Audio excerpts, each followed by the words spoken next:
If you've got under 500 followers, you're getting shafted by your Reels reach. And I'm talking an elephant's foot style shafting here.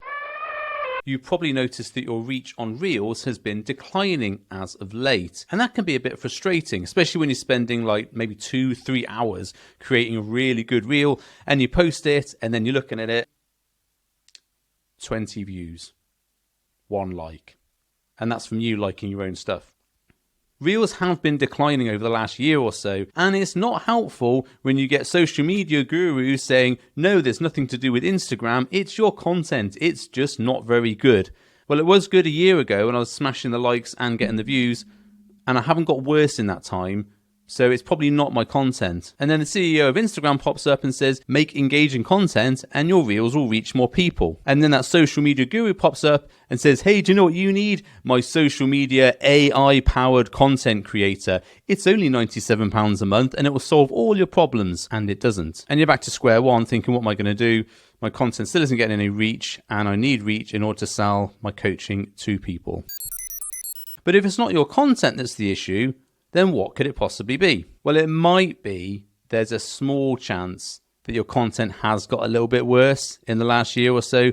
Maybe you're following a bit too many trends. Maybe you've jumped on the 7-second reel, read the caption crowd and are just doing that to death. Maybe people don't want to see you walking around a supermarket holding up bits of food and saying this is rubbish. And maybe people are just tired of looking at calorie swaps. If I'm craving chocolate, I don't want a stick of celery. I want chocolate. And please stop doing videos that start with, hey guys, just jumping on here too, because by the time you've said that, people have swiped off. Get a video editor, invest in a decent video editor, and start the reel quickly. Jump into the topic and get going. You've only got maybe 2 seconds before someone swipes off. If they can't see what it's about straight away and it's not relevant to them, they're not going to watch it. They're certainly not going to watch it if you start with, hey guys, just jumping on here too. You don't need a big introduction for Reels. Just get straight into it. But let's say you're not doing any of those things. So what else could it be? Well, there was a really good study done in 2023 by a company called Metricool, who are a social media management company. And they looked at 316,000 accounts, over 1 million Reels, over 2 million posts, and over 9 million stories. That's a lot. But that means they've got a lot of data to go with as well. And they looked at accounts from 0 to 500 all the way up to like nearly 4 million. So they've got a decent range of data for carousels, reels, posts, and stories. Now there's a lot of data in this study. I'm not going to go into all of it right here. I'll post the link to the study and in the description somewhere. The biggest thing I saw as soon as I opened this was that if you've got under 500 followers, you're getting shafted by your Reels reach. And I'm talking an elephant's foot style shafting here. Down 76% of Reels reach if you've got under 500 followers. That's pathetic. And if you go up to 10,000 followers, you're still hitting minus 50% Reels reach. The good thing, if you can call it that, is it doesn't get any better. Even if you go up to accounts of like 45 million followers, they're still seeing a drop in reach of like 50%. But that percentage makes all the difference. If you've got under 500 followers and you're going from 1,200 views to 300, or you've got 45 million followers and you've got a reach going from 90,000 down to 45,000, well, that's still a decent amount of people to be selling to. So what's caused this drop in the reach? Well, the good thing is it's probably not likely your fault, and it's probably not likely that your content has got worse. The real reason for this happening is that over the last couple of years, the big companies and the big influencers have cottoned onto the fact that Reels are a massive way to grow their personal brand. And personal branding is a really important thing in terms of selling your product. If you look at people like The Rock, Conor McGregor, Kim Kardashian, they've all made millions, billions even, off their personal brand. Case in point here, Alex Hormozi talked about this, that he had not a big reach on social media. He wasn't a fan of doing social media. He didn't really like doing it. But when he saw that the Kardashians were raking in billions from having a personal presence on Instagram, he set himself a task and he spent like something like £10,000 a month on social media just to pull out about 5 to 10 reels a day and to grow his presence. Now, obviously, he already has an established business. He was already well known as a businessman and very successful businessman, very successful entrepreneur. So he was able to funnel that talent and funnel that experience into creating very engaging reels, which grew him very, very quickly. And if you've seen some of his content, he talks about how investing £10,000 a month gives him something like £100,000 return on sales. So he's made the decision to do that very wisely in terms of that's a sound investment for his business. But if you're watching this and you're a coach who's on their own trying to create reels and content and manage their clients and do all those other things that one-man coaching businesses do, you probably haven't got £10,000 a month to spend on your social media. So what can you do? And how can you compete with that sort of volume? Well, I've got a few ideas I'd like to share with you, which will hopefully help you out. And I'll come to those in a second. But first, let's go into the other key points of that study. The first key point here is that reels are still the best way to get more reach on your social media account compared to things like posts and carousels. The second key point is that carousels were the biggest growth area. Carousels outperformed single posts by 32%, and they saw the biggest growth in reach of 13% compared to 8% for growths. Now, that's pretty good. And interactions for carousels grew by 15% compared to 2022, whereas posts dropped by 17%, which gives carousels overall like a 32% jump compared to single posts. Now, that's pretty interesting, but it does make sense when you think about it, because what does Instagram want you to do? It wants you to stay on their platform for as long as possible. And what is going to get you to do that? Well, it's watching or digesting content for as long as possible. So reels, for example, if you watch the whole of them, can be up to a minute or a minute 30. And carousels, because you have to swipe right and read the stuff that's there, can keep you engaged for actually longer than a minute 30, especially if you've got a detailed carousel.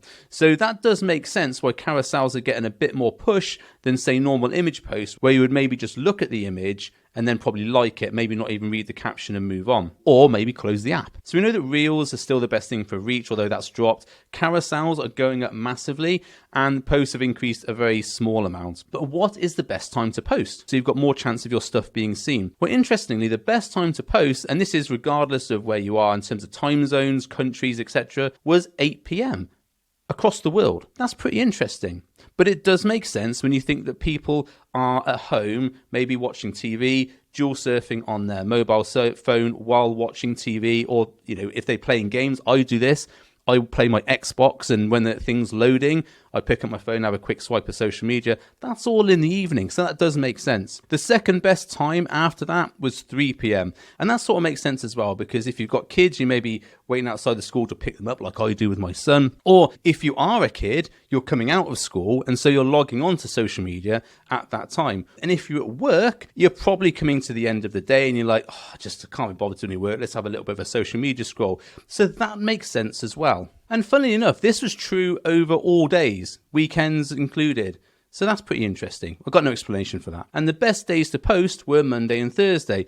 That's sort of interesting. If you're going to maybe run an offer or launch or something like that, you might have the cart open day on a Thursday rather than a Friday, or a cart open day on a Monday, say, which is pretty normal. Most people do that anyway. So what about engagement on posts? Because that's a really important metric that Instagram uses to measure whether your content is good or not. It's not just that someone's watched it, it's if they've liked, shared, commented. Here's the interesting one, is that saves on posts, as in compared to reels, were 40% compared to 20% in the previous year. And that's if you're looking at saves when you're looking at reels and posts compared. And what that means is, if in, say, 2002 there were 100 saves on a reel, then there were 20 saves on a post or carousel.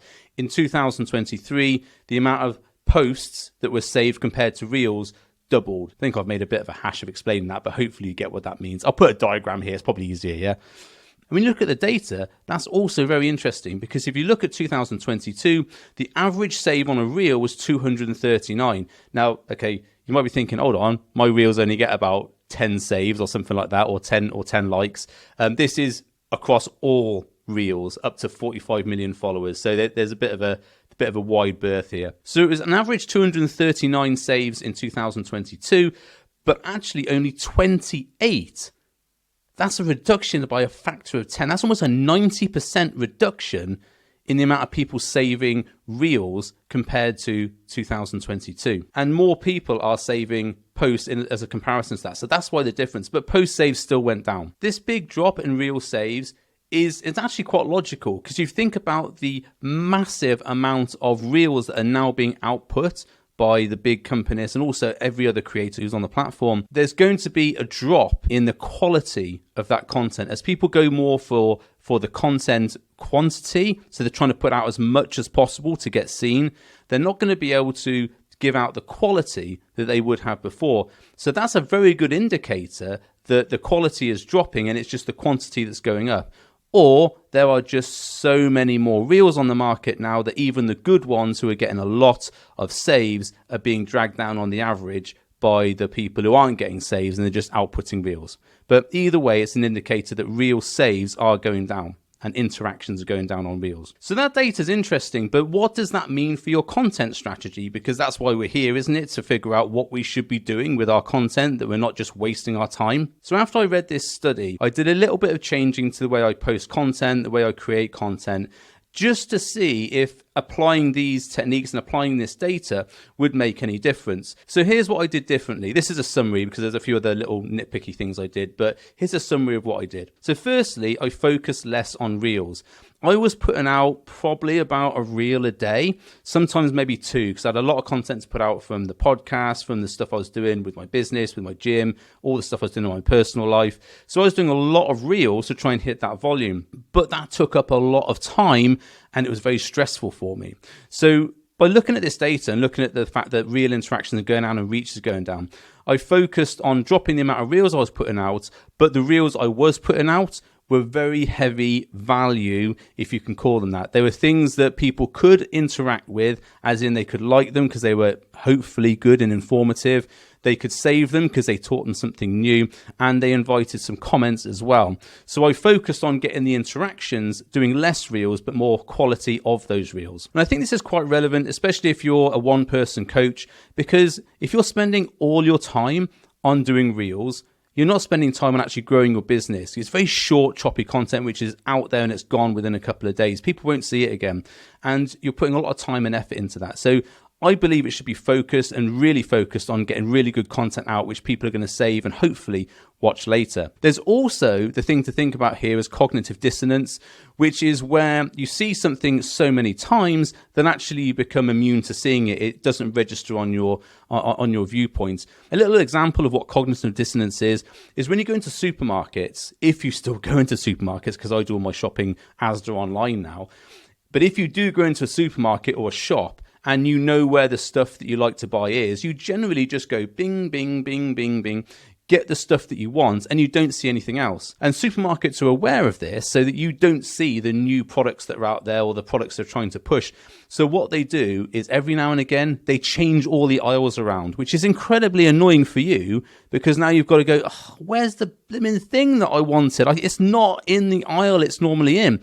So now you've got to go into hunt mode and find it. And because you're in hunt mode, you're more aware, you're looking for things, and you generally tend to see things that you wouldn't see before. And you might buy stuff which you had no intention of going in and buying. How this translates to your coaching content is that if someone is seeing your content a Reel a day every single day, they're going to become a bit immune to the impact of it and potentially going to swipe off on something that's very important and is very good content compared to something which is very low value and it's just something to fill the gap, so to speak. So by doing just 3 Reels a week, which is what I've committed to, means that people aren't seeing my video content every day, but when they are seeing it, hopefully it's something that's impactful and they're saving and commenting and liking it. The second thing I've done is created more carousels. So remember what I said about the carousels going up in reach and engagement and being the new best boy on the block? Well, carousels are very easy for me to create.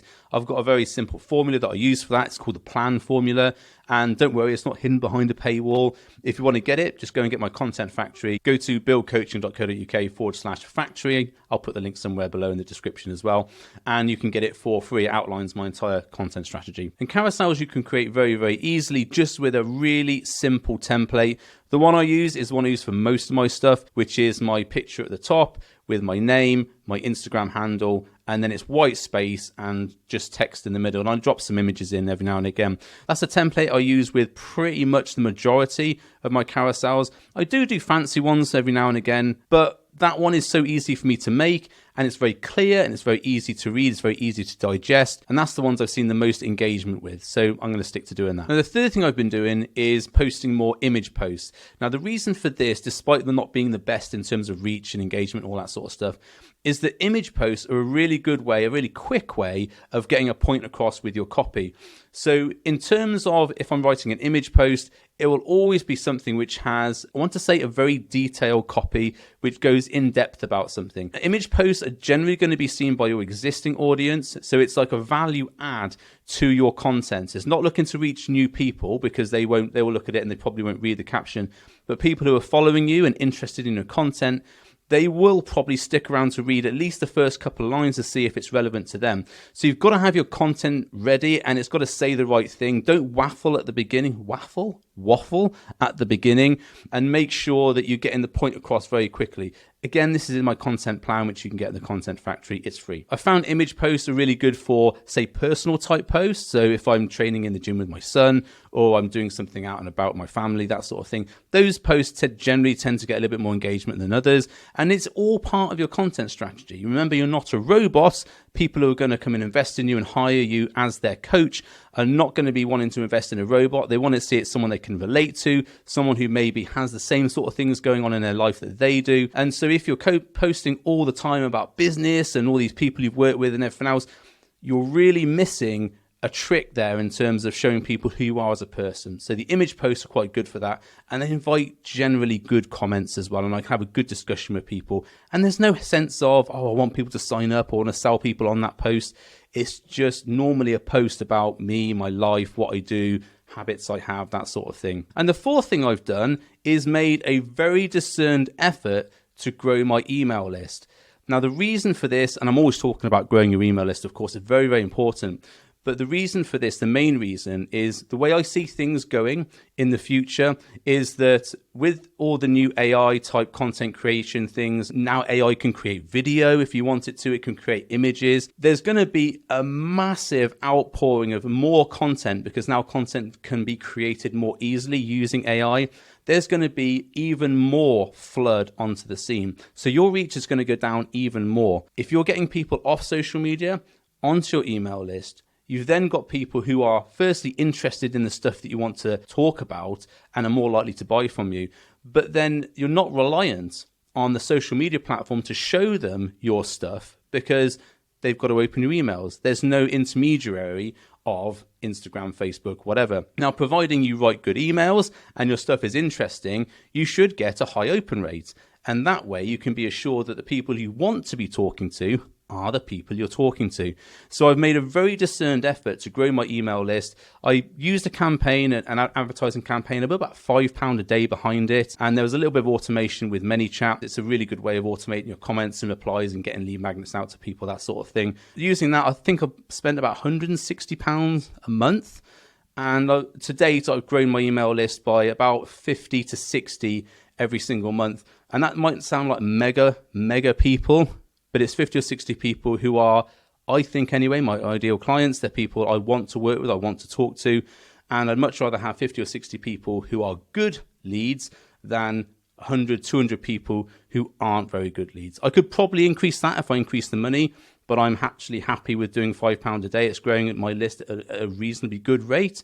And I'm on target to hit my 500 subscribers. The reason I say 500 subscribers is that there's ceiling limits on email subscription software, and that's the next big pay jump there. So it will cost me more to go over 501. So I want to make sure I've got 500 subscribers so that then I'm making good money before I go up to that level. 10,000 subscribers, great. But if you're not making any money from that list, it's costing you a load of money and you're not making any money. So those are the 4 things I've been doing the last 3 months. It has worked. Although my following on Instagram has not gone up massively, what I've noticed is that although I've lost followers, I've also gained followers, but the people who have followed me have been the right people. And I'm now seeing more engagement on my posts, more comments, more replies to my DMs. And that's a good thing.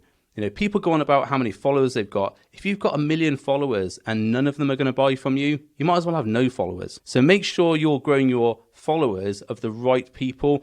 And generally, I will have a prune of my followers every month to 2 months or so.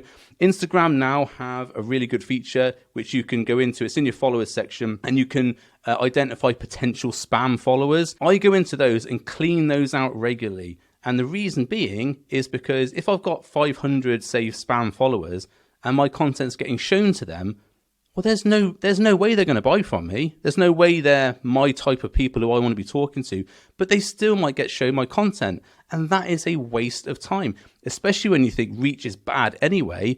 So if you're holding on to that vanity metric of, I need 10,000 followers, but 5,000 of those are spam, you're more than likely not going to be making as many sales as you would with 5,000 followers. So take a bit of an ego check, go into your spam followers button, press it, delete all the people who are spam followers. Some won't be, so don't just delete all of them. Delete the ones that you know are spam followers or people who aren't going to buy from you or you don't want to be following you. And that way you'll end up with a more engaged following, so your content's going to get to the right people. So those things you can go and implement yourself very easily. Here's a little bonus tip. And I love a Brucey bonus me, so here's a little bonus tip. If you are a keen follower of my content, if you're watching this on YouTube, brilliant, thanks for being part of that audience. But also if you're on my email list and if you're on my Instagram list, you will notice that across those platforms, you might see similar types of content. And that's because my emails generally turn into YouTube videos, and I'm able to put more information into a YouTube video than I am into an email because I talk a bit fast, whereas an email can be a lot of text if you're reading it. And the YouTube videos, I can clip down into reels for sort of 1 minute bite-sized chunks or like sound bites in order to get one type of point across, because I generally make a number of different points in a video. And so that way I'm repurposing my content across a lot of different platforms. So if you follow me on all those platforms, you've probably seen similar type things or the same type of things said again. And there's no problem with that. You know, you should be thinking about ways to repurpose your content. My key principle for content creation is create once, repurpose everywhere. It's my core principle. That joke. By thinking about that, I've created one piece of content. How can I repurpose this for Instagram, YouTube, TikTok, Facebook, email, all those things? You won't have to keep thinking about new things to post. And honestly, it's the best thing you can do for your content. Coaches I work with go, I don't know what to write in my emails. So, okay, well, what did you post on Instagram this week? Did you post anything? Yeah, I posted 5 or 6 times. Okay, well, go and find the post that was the most commented, most liked, most engaged post and write an email on that post. Use the copy from the Instagram post, edit it for an email, make it a bit longer, add some more information, add more value, and then you've got an email you can write. So you've probably got 2 or 3 emails you can write per week based on your Instagram posting, providing you're not posting pictures of your body out all the time, because if you are, you probably can't put that into an email very well. So a little bonus tip there for you. Make sure you're repurposing all the stuff you put out, because people won't see all your stuff. If you're watching this video on YouTube, you might not be seeing it on Instagram, you might not be reading my emails, but I can talk to you here on YouTube, and thanks for watching.